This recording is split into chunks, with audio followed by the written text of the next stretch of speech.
이 시간 하나님께서 우리에게 주신 말씀 함께 보도록 하겠습니다. 마태복음 7장 24절에서 27절 말씀입니다. 제가 보는 성경으로 신약 10쪽에 있습니다. 마태복음 7장 24절에서 27절 말씀을 저와 한 절씩 교독하시고 마지막 27절은 합독하겠습니다. 제가 먼저 24절 말씀 읽습니다. 그러므로 누구든지 나의 이 말을 듣고 행하는 자는 그 집을 반석 위에 지은 지혜로운 사람 같으리니 비가 내리고 창수가 나고 바람이 불어 그 집에 부딪히되 무너지지 아니하나니 이는 주추를 반석 위에 놓은 까닭이요. 나의 이 말을 듣고 행하지 아니하는 자는 그 집을 모래 위에 지은 어리석은 사람 같으리니 비가 내리고 창수가 나고 바람이 불어 그 집에 부딪힘에 무너져 그 무너짐이 심하니라. 아멘. 함께 읽으신 이 본문 말씀은 마태복음 7장 예수님께서 말씀하신 산상수훈 산위에서 가르침을 주신 그 말씀 중에서도 마지막 부분에 해당하는 내용입니다. 앞서 가르치셨던 여러 가지 교훈들, 그 교훈의 말씀을 그냥 지식으로만 알고 있는 것이 아니라 직접 실천으로 순종해야 한다라고 하는 그러한 내용으로 마무리되어지고 있는 산상수훈의 마지막 부분입니다. 이 시간에는 이 본문 말씀을 가지고 신앙의 기초라고 하는 제목으로 함께 은혜를 받고자 합니다. 항상 중요한 단어이지요. 기초라고 하는 단어. 그 중에서도 신앙의 기초가 무엇일까? 과연 우리의 신앙의 기초는 과연 어떻게 세워져 나아가고 있는가를 함께 점검할 수 있는 그러한 은혜의 시간이 될 수 있기를 주님의 이름으로 축복합니다. 예수님께서 사역하실 때에 여러 가지 말씀을 주셨지요. 그 중에서도 비유의 방법을 사용하셔서 여러 가지 천국에 대한 이야기들, 또 그리스도인들이 어떻게 살아가야 하는지 여러 가지 지혜의 말씀을 비유를 통하여 말씀해 주셨습니다. 겨자씨, 누룩, 착한 사마리아인, 혼인잔치, 달란트, 포도나무 열매 비유 등등 정말 여러 가지 비유로 말씀을 해주셨지요. 오늘 본문 말씀에는 그 중에서도 두 종류의 집에 대해서 비유로 말씀하고 계십니다. 말씀하고 계신 두 종류의 집은 이렇게 구분이 됩니다. 한 가지의 집은 반석 위에 지은 집이 되겠고요, 나머지 하나의 집은 모래 위에 지은 집입니다. 팔레스타인 지역의 계절은 지금 우리나라처럼 사계절이 아니죠. 이쪽 계절은 두 가지입니다. 건기와 우기. 한때는 건조했다가 또 한때는 비가 많이 내리는 그러한 두 가지의 계절로 나뉘게 됩니다. 그래서 때로는 우기가 되었을 때 굉장히 많은 폭우가 내릴 정도로, 그냥 비가 날마다 여러 날 많이 오는 것이 아니라 집중적으로 폭우가 내릴 때가 있기 때문에 그 시기가 되면 여러 가지 자연재해가 일어나곤 하는 그런 팔레스타인 지역의 특징이 있습니다. 그곳에서 지금처럼 과학이 발달되고 어떤 건물을 짓는 기술이 지금처럼 발달되지 않았을 시기였기 때문에 그때 당시에 사람들이 집을 짓는다라고 하는 것을 생각했을 때 꼭 그 폭우가 내리는 그 우기, 그 자연재해가 일어날 수 있는 그 시기를 대비해서 집을 짓는 것이 지혜롭게 집을 짓는 일이라는 것입니다. 그러한 환경 가운데, 그러한 문화 가운데에 예수님께서 지금 집을 짓는 것에 대해서 비유로 설명을 하고 계십니다.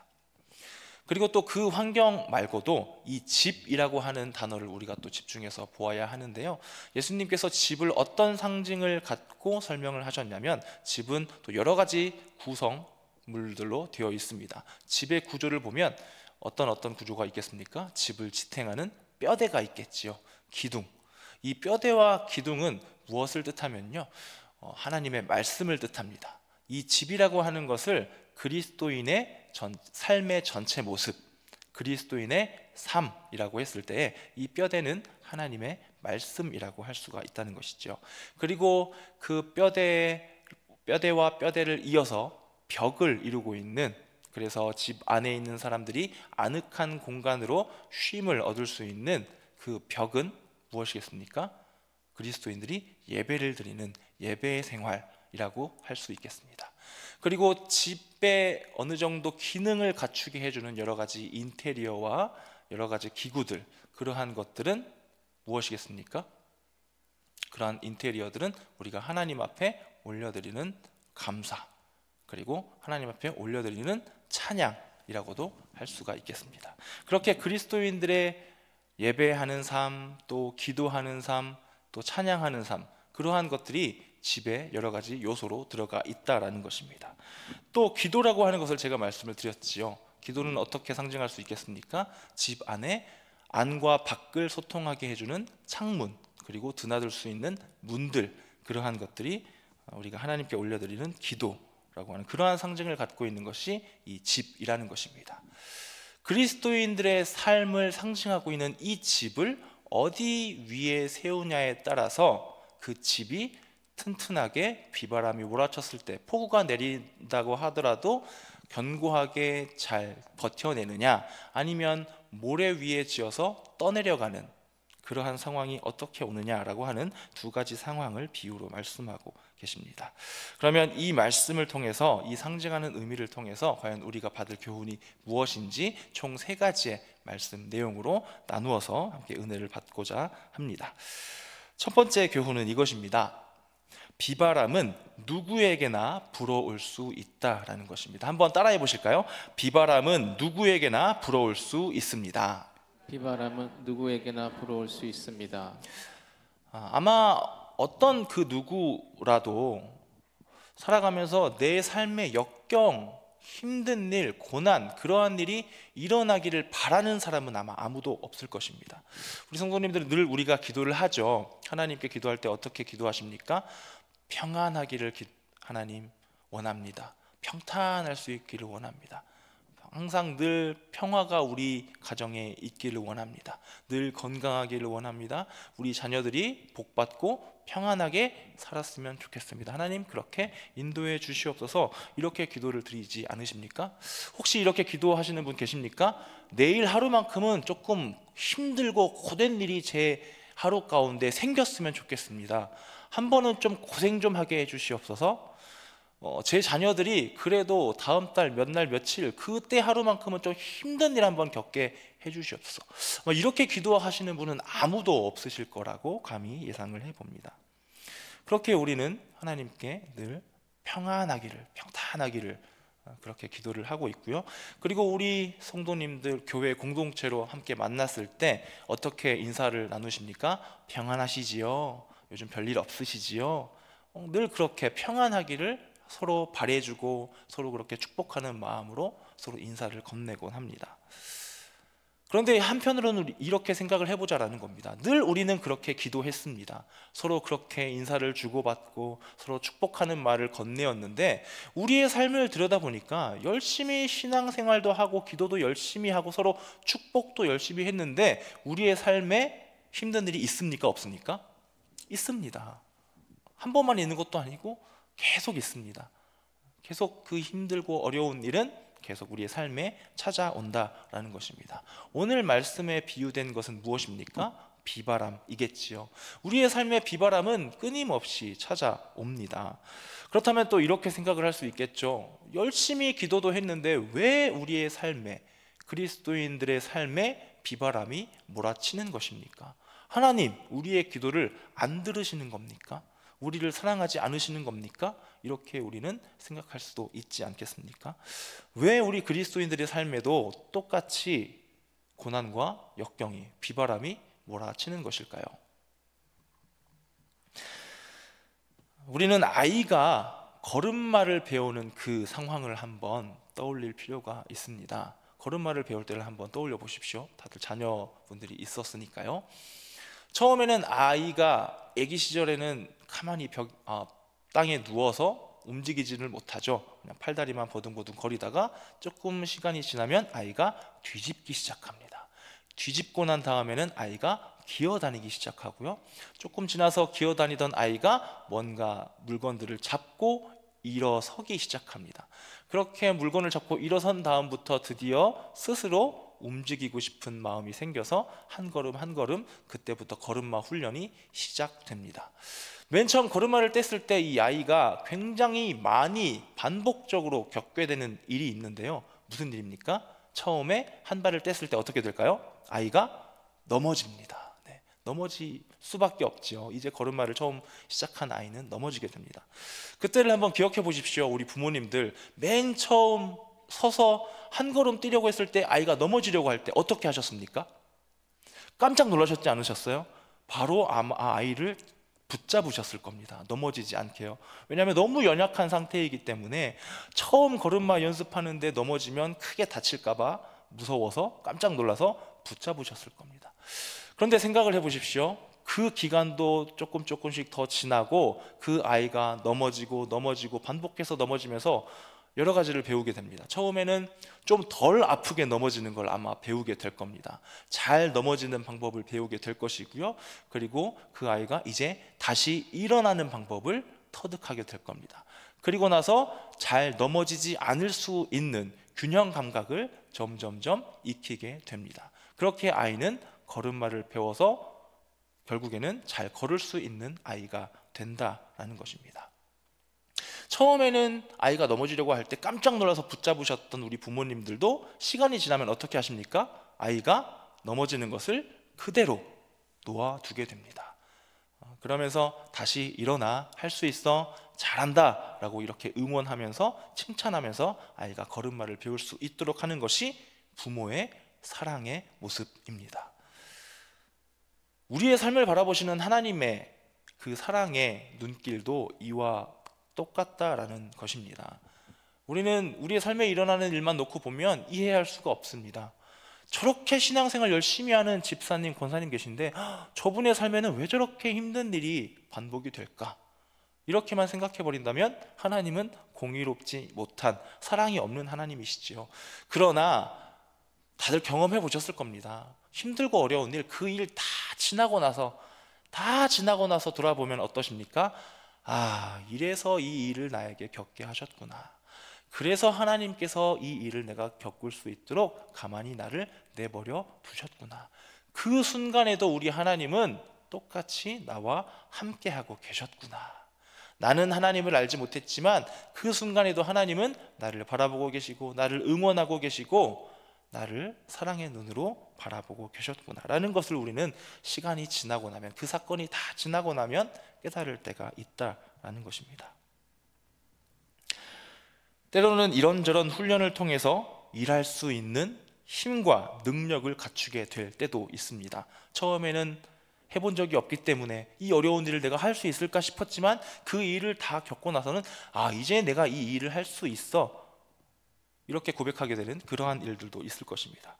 또 누군가를 사랑해야 하는 일이 있는데 인간관계에서 해보지 못한, 정말 경험해보지 못한 여러 가지 성격의 사람들이 있을진데 처음 겪어보는 사람과 이렇게 관계를 맺으면서, 물론 그 과정에서 너무 힘들고 어려웠지만 그와 관계를 잘 맺고 나서는 이런 성격을 가진 사람들과 이제 나도 친분을 쌓을 수 있고 교제를 나눌 수 있고 내가 섬길 수 있겠구나 라고 하는 그런 능력을, 그런 지혜를 또 갖추게 된다라는 것입니다.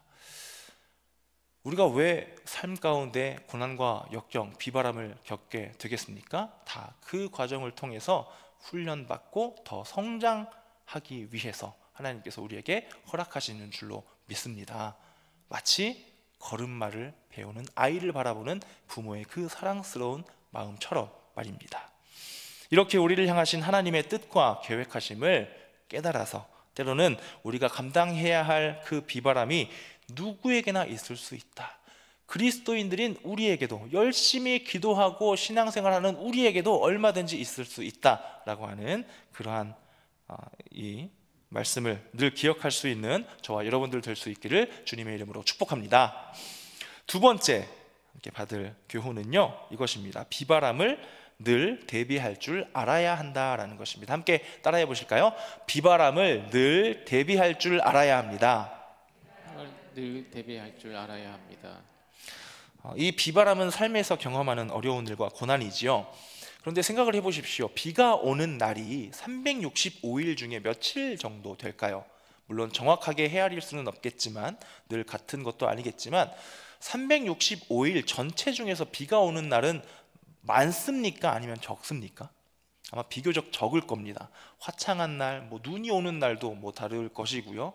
그러나 눈이나 비가 오지 않는 날이 아마 사계절을 겪고 있는 저희 안에서도 아마 비교적 더 적을 것입니다. 그리고 또 한 가지 생각할 것은 비가 오는 그 시기, 그 타이밍, 몇 날, 며칠, 몇 시, 몇 분, 몇 초까지 계산을 해서 정확하게 그 비가 딱 내리는 그 타이밍을 우리는 알 수 있을까요? 없을까요? 물론 지금 뭐 과학이 많이 발달되어서 뭐 기상청도 있고 지금은 스마트폰만 들면 언제 몇 시에 비가 뭐 몇 미리 정도 몇 퍼센트로 올 것이다 라는 정도는 알 수 있지만 몇 분 몇 초에 딱 내릴 것이다 라는 것까지는 우리가 정확하게 예측할 수는 없습니다. 그러니 그런 것과 같이 비바람이 언제 우리의 인생에 불어닥칠지는 아무도 모른다라는 것입니다. 오직 우리 하나님 아버지께서만 아실 수 있겠죠. 그렇기 때문에 우리는 어떻게 해야 합니까? 미리 준비하고 미리 대비하고, 오늘 예를 들어서 비가 온다고 하면 미리 우산을 챙겨서 외출을 하는 것처럼 우리는 늘 비바람에 준비를 해야 한다라는 것입니다. 그런데 오늘 비유로 말씀하신 이 집을 짓는 일, 반석 위에 그리고 모래 위에 집을 짓는 일을 한번 생각을 해보겠습니다. 결과적으로 봤을 때 생각을 해보십시오. 머릿속에 한번 집을 떠올려 보십시오. 땅 속에 묻혀있는 반석, 그리고 그 반석 위에 지은 집과 한번 상상을 해보십시오. 모래로만 되어 있는 땅, 그 땅 위에 지은 집, 그 두 가지의 집이 지금 우리 눈앞에 있다라고 한번 가정을 해보겠습니다. 지금 당장 우리 눈에 보이는 집은 어떤 차이가 있어 보이십니까? 차이가 있어 보이십니까? 차이가 없어 보입니다. 왜냐하면 지금 차이는 어디에 있습니까? 우리 눈에 보이지 않는 땅 속에 있는 것이 흙이냐 모래이냐 아니면 반석이냐, 그 차이이기 때문에 당장 우리 눈에 보이는 것은 아무런 차이가 없다라는 것입니다. 그래서 집을 지을 때 어떤 방법을 사용하기 쉽습니까? 지금 실제로도 뭐 아파트를 짓는 일들, 뭐 건물을 올리는 일들 가운데 부실 공사가 있어서 여러 가지 사건 사고가 이어지고 있지요. 실제로 그런 것처럼 어떤 방법을 선택합니까? 쉬운 일, 빠르게 할 수 있는 일, 수월하게 할 수 있는 일, 그 방법을 선택을 합니다. 세상에서는 그런 것이 잘하는 일이다, 지혜로운 일이다 라고 세상에서는 설명하지 않습니까? 남들보다 빨리 먼저 해내는 것이 더 좋은 일이다, 더 잘하는 것이다, 그리고 더 효율적으로 더 많은 이익을 낼 수 있는 그 일이 좋은 일이고 잘하는 것이다 라고 하기 때문에 날림공사라고 하죠. 부실공사를 하고 있는 지금 시대도 그렇게 집을 짓고 있다는 것입니다. 이때 당시에도 얼마든지 그럴 수 있겠죠. 결과로 봤을 때는 차이가 없거든요. 모래 위에 지은 집이나 반석 위에 지은 집이나 사람의 눈으로 보기에는 똑같습니다. 그리고 그렇게 지었을 때 훨씬 빨리 집을 지을 수 있었겠지요. 그때 당시에 지금과 같은 중장비도 없었을 것입니다. 무슨 포크레인이 있었겠습니까? 뭐가 있었겠습니까? 다 수작업으로 장비를 뭐 삽이나 곡괭이 정도를 들고 땅을 팠을 것입니다. 언제까지요? 그 반석이 나올 때까지. 언제 나올지도 모릅니다. 그러면 몇 날 며칠 땅만 팠을 수도 있겠지요. 그 어려운 힘든 수고를 해야 반석 위에 집을 지을 수 있었기 때문에 아마 쉬운 방법을 택했던 사람들이 있었을 것이라는 겁니다. 우리는 신앙생활을 해나가면서 수많은 설교와 말씀을 듣습니다. 또 말씀을 읽고 묵상하지요. 신앙생활을 몇십 년 동안 하신 분들 계실 것이고요. 그리고 때로는 좋아하는 성경 구절 말씀을 줄줄줄 암송하시는 분들도 있을 것입니다. 그런데도 이런 분들도 분명히 삶 가운데 비바람이 몰아칠 때가 있다라는 것이지요. 힘들고 어려운 일, 또 힘든 사람들과의 관계 앞에서 또 그런 여러 가지 문제가 생겼을 때 어떤 모습들을 보입니까? 때로는 몇십 년 동안 신앙생활 하시고 말씀을 잘 알고 계신 분들도 때로는 넘어지는 모습을 보일 때가 있다라는 것입니다. 왜 그럴까요? 그분들에게 지금 예수님께서 말씀하고 있는 것입니다. 모래 위에 집을 지었기 때문에 지금 그 집이 휩쓸려 가는 것처럼 지금 넘어지고 낙심하고 좌절하고 절망하고 있다라는 것입니다. 비바람이 언제 몰아닥칠지 몰랐기 때문에 무엇을 하지 않은 것입니까? 반석 위에 집을 짓는 일. 무엇이라고 말씀하셨습니까? 말씀에 순종하려고 노력하는 그 일. 말씀에 순종해 보려고 날마다 끊임없이 연습하고 훈련하고 다시 시도해 보는 그 훈련을 날마다 해 나아가지 않았기 때문에 막상 비바람과 같은 힘들고 어려운 일이 들이닥쳤을 때 내 안에는 지식적인 말씀은 많이 풍성하게 있었으나 그 말씀에 순종해 드리지 못하니 넘어지고 말았다라는 것입니다. 이 말씀을 통해서 언제 우리에게 다가올지 모르는 그 비바람, 고난들을 늘 미리 준비할 줄 아는 그러한 지혜로운 그리스도인들이 될 수 있기를 주님의 이름으로 축복합니다. 세 번째 교훈을 받도록 하겠습니다. 마지막 세 번째는 이것입니다. 기초를 다지는 일에는 끝이 없다라는 것입니다. 한번 따라해 보실까요? 기초를 다지는 일은 끝이 없습니다. 기초를 다지는 일에는 끝이 없습니다. 물론 집을 지으면 반석 위에 집을 짓든 모래 위에 집을 짓든 한 번 집을 지으면 끝난다라고도 생각할 수 있겠지만요, 기초라고 하는 것은 그러한 것이 아니다라고 우리가 볼 수 있습니다. 지금 눈에 보이는 쉬운 예로 저 드럼이라고 하는 악기를 배울 때 모든 악기 무엇이든지 처음에 배울 때 기초가 참 중요하지요. 드럼을 어떻게 배우는지를 한번 생각을 해보도록 하겠습니다. 드럼을 처음 배울 때 어떻게 배울까요? 물론 이론적인 것도 학습이 필요하겠지만 어쨌든 드럼 스틱이라고 하는 그것을 손으로 직접 들고 몸을 움직여서 연주를 하는 것이기 때문에 몸으로 연주하는 법을 배워야겠지요. 그런데 맨 처음에 드럼을 배울 때 과연 저 드럼 앞에 앉아서 처음부터 저 드럼을 연주를 하면서 배우게 될까요? 전혀 그렇지 않습니다. 처음에 드럼을 배울 때는 절대 드럼 앞에 앉히지 않습니다. 제대로 된 드럼 교육이라고 한다면 말이죠. 처음에 무엇을 할까요? 아마 들어보신 분들 있으실 겁니다. 처음에는 고무 패드 같은 그런 드럼 연습 도구를 앞에다가 놓고 드럼 스틱으로 그것만 때리는 연습을 계속합니다.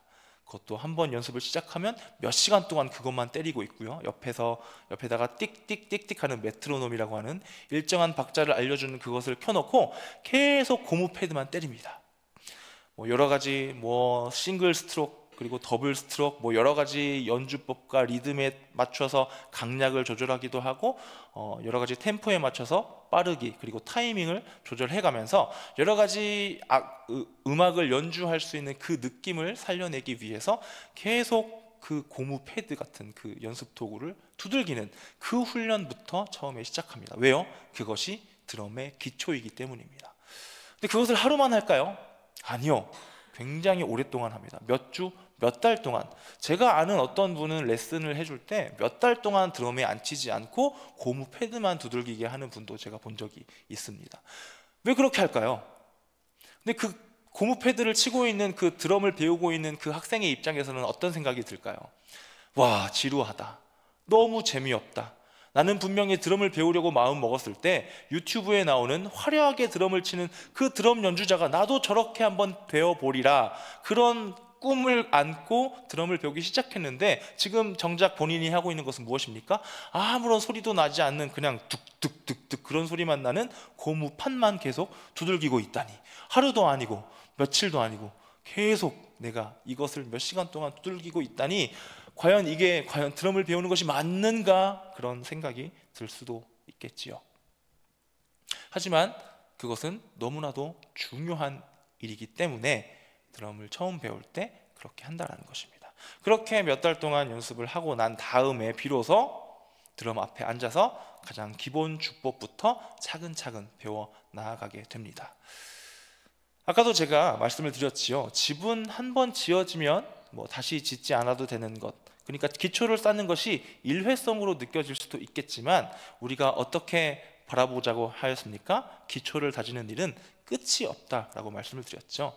드럼을 배우는 사람이 처음에 그 기초, 고무판을 치는 그 기본기 연습, 그것을 처음에 시작하고 드디어 드럼 앞에 앉게 되었다라는 것입니다. 그럼 그 뒤로 그것을 더 이상 하지 않을까요?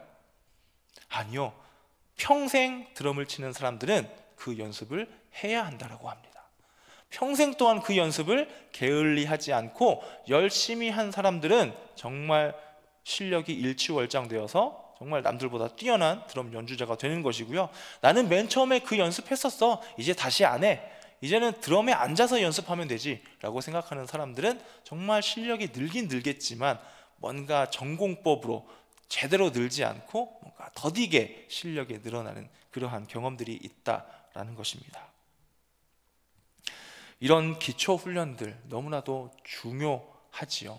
이 중요한 기초 훈련은 일회성으로 끝나는 것이 아니라는 것입니다. 너무나도 지루하고 재미없는 일이지만 이 기초를 평생 동안 훈련해야 한다. 어떻게 적용할 수 있겠습니까? 오늘 신앙의 기초 무엇입니까? 반석 위에 집을 세우는 일. 그것이 무엇이라고 말씀하셨습니까? 하나님 말씀에 순종해 나아가는 것, 실천하는 것, 그것이 반석 위에 집을 세우는 일이라고 예수님께서 말씀하셨습니다. 우리의 삶 가운데 말씀에 순종해 보려는 시도 해보셨지요? 어떠시던가요? 너무 평탄하게 그냥 순종하리라 마음 먹으면 곧바로 그냥 순종 성공 이렇게 되시던가요? 말씀에 순종하는 일은 너무나도 불편하고요, 너무나도 힘들고요, 어렵고요, 쉽지 않은 일입니다. 때로는 이렇게 해서 과연 내가 끝까지 순종해낼 수 있을까? 마치 드럼 연습을 하는 사람이 고무판을 치면서 이렇게 해가지고 내가 언젠가는 드럼을 배울 수 있을까라고 생각하는 것처럼 우리의 삶의 기초를 다지는 일, 말씀에 순종하는 일은 참 쉽지 않다라는 것입니다. 그럼에도 불구하고 이 말씀을 우리에게 주셨습니다. 어떻게요? 평생 이 기초를 다지는 일에 힘쓰라라는 말씀입니다. 이 말씀을 순종하는 그 훈련의 과정을 날마다 멈추지 않고 해나가는 저와 여러분들 되실 수 있기를 주님의 이름으로 축복합니다. 말씀을 정리하겠습니다. 세 가지의 교훈을 함께 받았습니다. 첫 번째는 비바람은 누구에게나 불어올 수 있다는 것이었습니다. 그리고 두 번째는 비바람은 언제 올지 모르니 늘 준비하고 대비할 수 있어야 한다라는 것이었습니다. 그리고 그 비바람을 이겨내기 위해 반석 위에 집을 짓는 그 기초를 쌓는 일, 우리에게 있어서 신앙의 기초는 일회성이 아니라 끊임없이 기초를 닦아야 한다라고 하는 이 세 가지의 교훈을 함께 받아보았습니다. 예수님께서 비유로 말씀하신 두 가지의 집은 우리 눈에 보이기에는, 사람의 눈에 보이기에는 겉으로는 똑같아 보이지만 그 결과는 전혀 달랐습니다. 비바람이 몰아쳤을 때 반석 위의 집은 굳건하게 버텼지만 모래 위에 지은 집은 휩쓸려 나아가 버렸습니다. 우리 그리스도인들의 삶도 이와 마찬가지이지요. 하나님의 말씀을 의지적으로 순종하고 실천하고자 하는 그 마음가짐이 정말로 우리 안에 제대로 자리 잡고 있다면 비바람, 즉 삶의 어려움이나 고난이 몰아치더라도 견디고 이겨낼 수 있지만 그 마음가짐이 없다면 넘어지고 쓰러지고 좌절하고 낙심하고 시험 들게 된다라는 것입니다. 사랑하는 성도 여러분, 늘 말씀에 순종하려는 이 훈련에 최선을 다하시기를 부탁드립니다. 이렇게도 생각하실 수 있겠죠. 아니 목사님, 그걸 모르는 사람이 여기 어디 있습니까? 지금 다들 몇십 년 동안 신앙생활 하셨고 말씀도 많이 알고 계신 분들인데 우리 성도님 중에 말씀의 순종, 이 다섯 글자, 말씀의 순종, 이 다섯 글자 모르는 사람이 누가 있습니까? 라고도 이렇게 물어오실 것 같습니다. 예, 다들 이미 아시는 내용이지요. 그러나 예수님께서는 무엇이라고 말씀하십니까? 진짜로 우리가 순종하려고 날마다 나를 끊임없이 계속해서 반복해서 잘 순종하는가를 점검하고 또 점검하고 실패해서도 다시 해보고 하는 그 일을 진짜로 우리가 하나님 앞에, 하나님 저 이 정도면 진짜 열심히 했죠? 하나님 보셨습니까? 저 잘했죠? 라고 고백할 수 있을 정도로 우리가 진짜로 그 훈련에 잘 임하였는가, 그것을 함께 바라보자라는 것입니다. 우리 담임 목사님께서 늘 우리 교회에서 외치시는 네 가지 중심 기억나십니까? 무슨 중심 기억나시죠? 한번 해보실까요? 첫 번째로 말씀 중심, 예배 중심, 기도 중심, 영혼 구원 중심. 네, 맞습니다. 이 네 가지 중심, 어느 것 하나 중요하지 않은 것이 없지요. 그 중에서도 오늘 함께 나눈 이 본문 말씀에 의하면 무슨 중심과 비슷합니까? 말씀 중심이죠. 생각해 보겠습니다. 신앙의 기초가 말씀에 순종하는 것이라고 함께 은혜 받았습니다. 말씀 중심 이것이 빠져버렸다고 생각을 해보겠습니다. 아무리 우리가 기도를 많이 한다고 해도, 아무리 우리가 예배를 많이 드렸다고 해도, 아무리 우리가 전도를 많이 했다라고 해도 정작 내 안에 말씀에 순종할 수 있는 그 훈련이 되어 있지 않아서 내 삶에 비바람이 몰아닥쳤을 때 내가 그때마다 힘들어져 버리고 낙심해 버리고 시험 들어 버린다면, 하나님과 단절되어 버린다면 이 나머지 세 가지가 얼마나 많은들 하나님 앞에 우리는 기쁨이 되어드리지 못할 것입니다. 얼마나 하나님께서 슬퍼하시는 일이 되겠습니까? 우리는 참 나약하고 연약한 존재들이지요. 그래서 우리의 생각과 계획과 경험과 능력의 그런 의지만으로는 하나님의 말씀대로 살아가기에 턱없이 부족하다라는 것을 늘 우리가 하나님 앞에 고백합니다. 그래서 사도 바울도 이렇게 고백을 했지요. 내가 죄인 중에 괴수입니다 라는 그러한 고백으로 나아갔습니다. 그가 어떻게 이런 고백을 했을까요? 그가 말씀을 잘 몰라서요? 그가 말씀대로 행해보지 않아서요? 맨날 죄만 짓고 말씀대로 하나도 살아내지 못해서 그랬을까요? 아니요. 그는 그 누구보다도 말씀대로 살아가려고 정말로 애를 쓰고 최선을 다했었던 사람이라고 감히 예상을 해봅니다. 그런데 사도 바울이 뭐라고 했다고요? 제가 죄인 중에 괴수입니다 라고 고백을 했다라는 것입니다. 어떻게 그런 고백이 됐을까요? 말씀드렸던 것처럼 말씀에 순종해보려고 날마다 정말로 애를 써보니 너무나도 말씀 앞에 도무지 말씀대로 순종해드리지 못하는 내가 계속해서 발견이 되어지고 점검이 되어지니, 하나님 오늘도 제가 이렇게 살았습니다. 말씀대로 살아내지 못했습니다. 죄송합니다. 그런 마음이 드니 죄인 중에 괴수다라는 그런 고백이 나왔다라는 것이지요. 우리가 실천을 해야 그런 실패를 경험할 수가 있습니다. 실패를 또 경험해봐야 마치 걸음마를 배우는 아이가 넘어지는 것을 통해서 일어서는 것을, 걸어가는 것을 배우는 것처럼 그 실패를 통해서 우리가 실제로 하나님 말씀에 순종할 수 있는 그 비결, 지혜, 능력도 배울 수 있는 것입니다. 말씀에 순종, 실천할 수 있는 우리가 될 수 있기를 소망합니다. 그 어느 누구보다도 우리가 평안하게 행복하게 살기를 누가 바라십니까? 우리 아버지 하나님이 바라시겠지요. 그럼에도 불구하고 비바람을 통해서 한 단계 한 단계 영적으로 우리가 성장하기를 바라시는 우리 아버지 하나님의 그 마음을 헤아려서, 네 하나님, 내 삶의 비바람을 미리 잘 대비하겠습니다. 반석 위에 내 신앙의 집을 잘 짓겠습니다. 그러한 마음가짐으로 살아가는, 말씀에 순종해드리는 이 훈련 끊임없이 해나가는 복된 저와 여러분들 되시기를 주님의 이름으로 축복합니다. 아멘. 이 시간에 주님 말씀하시면 함께 찬양하심으로, 함께 기도로 나아가도록 하겠습니다.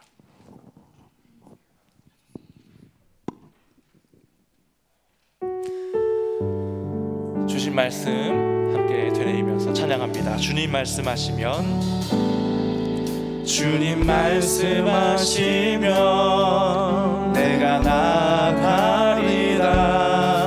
주님 뜻이 아니면 내가 멈춰서리라. 나의 가고 서는 건 주님 뜻에 있으니, 오 주님 나를 이끌. 한 번 더. 주님 말씀하시면 내가 나아가리다. 주님 말씀하시면 내가 나아가리라. 주님 뜻이 아니면 내가 멈춰서리라. 나의 가고 서는 것 주님 뜻에 있으니, 오 주님 나를 이끄소서. 뜻하신 그곳에, 뜻하신 그곳에 나 있기 원합니다.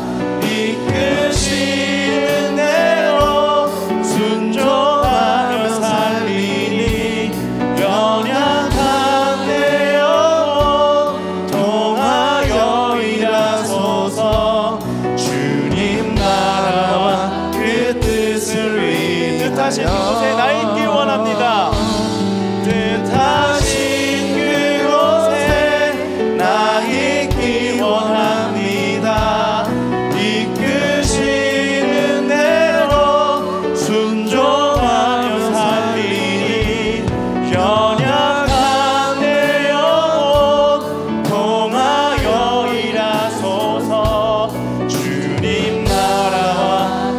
마지막으로 한 번 더 고백합시다. 뜻하신 그곳에, 뜻하신 그곳에 나 있기 원합니다. 이끄시는 대로 순종하며 살리니 연약한 내 영혼 통하여 일하소서. 주님 나라와 그 뜻을 위하여. 오 주님 나를 이끄소서. 오 주님 나를 이끄소서. 아멘. 이 시간 말씀을 붙잡고 함께 기도로 나아가겠습니다. 주님, 말씀으로 나를 이끌어 주시옵소서. 말씀에 순종할 수 있는 내가 될 수 있도록 나를 붙잡아 주시옵소서. 늘 말씀 앞에 순종하는 훈련으로 날마다 나아가는 내가 될 수 있도록 하나님 나를 도와주시옵소서. 이 시간 주님의 이름 한번 크게 부르짖고 기도로 나아가겠습니다. 기도합니다. 주여, 주님 말씀하여 주시니 감사합니다.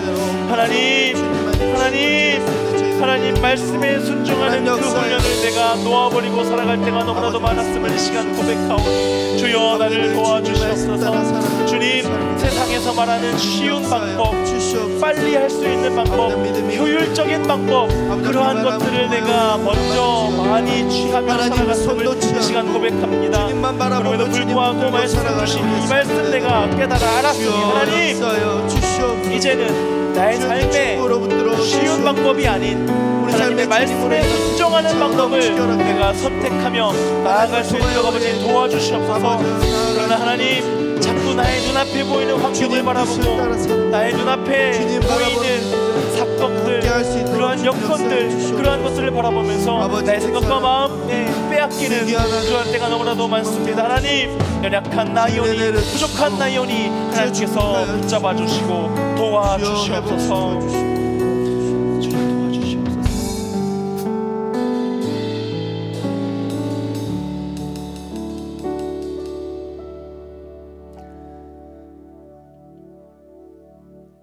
늘 우리를 사랑의 눈으로 바라보고 계시는 은혜의 하나님, 이 시간 말씀 주시니 참 감사합니다. 우리의 삶 가운데 여러 가지 힘든 일, 어려운 일들을 잘 극복해내어서 우리가 영적으로 여러 가지의 방법들로 성장되어지기를 원하시는 사랑의 아버지 하나님, 우리가 늘 영적인 눈으로 우리의 삶에 다가오는 비바람을 바라보고 잘 이겨낼 수 있도록 도와주시옵소서. 그럴 수 있기 위하여서 신앙의 기초, 하나님 말씀에 순종하는 그 훈련을 날마다 끊임없이 해나갈 수 있는 그러한 지혜로운 그리스도인들로 우리를 훈련시켜 주시옵소서. 주신 말씀 감사드리며 예수님의 이름으로 기도드립니다. 아멘.